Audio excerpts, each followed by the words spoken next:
ঈশ্বর বলেছেন, জীবন না ভবিষ্যতে আছে আর না আছে অতীতে।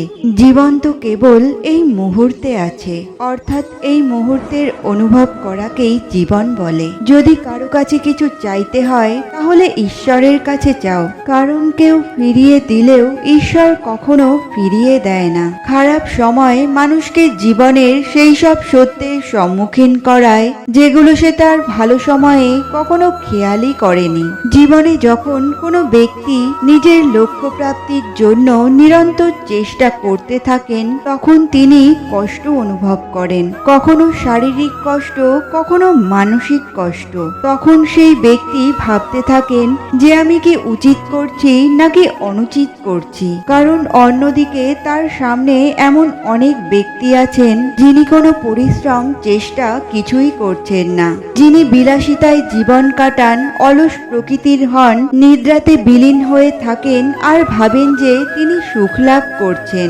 কিন্তু এরকম কেন হয়? যখন আমরা সৎপথে থাকি, উচিত পথে চলি, লক্ষ্য প্রাপ্তি করার জন্য চেষ্টা করতে থাকি, তখন আমাদের ভেতরে থাকা নেতিবাচক শক্তি এবং পাপ এই দেহকে ত্যাগ করে দেয়।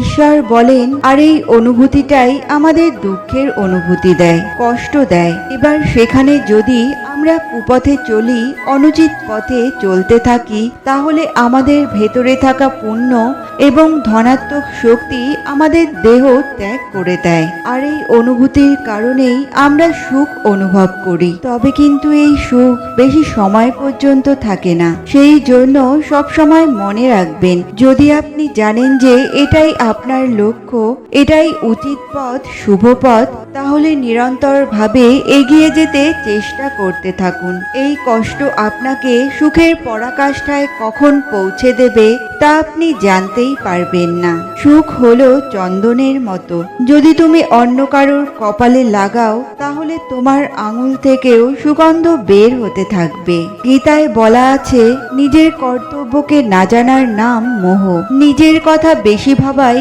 গর্ব, নিজের কর্তব্যকে সঠিকভাবে পালন না করার নামই হলো আলস্য, আর অজ্ঞানতাই হলো শোক। তাই সবশেষে বলবো, জীবনে যেমনই পরিস্থিতির সম্মুখীন হন না কেন, নিজের ইষ্টের কাছে নিরন্তর এই প্রার্থনাই করুন, হে ভগবান, যেখানে আমি ভুল সেখানে তুমি আমাকে পথ দেখিও, আর যেখানে আমি সঠিক সেখানে তুমি আমার পাশে থেকো। তুমি পাশে থাকলে এই পৃথিবীর আর কোনো কিছুই চাওয়ার নেই।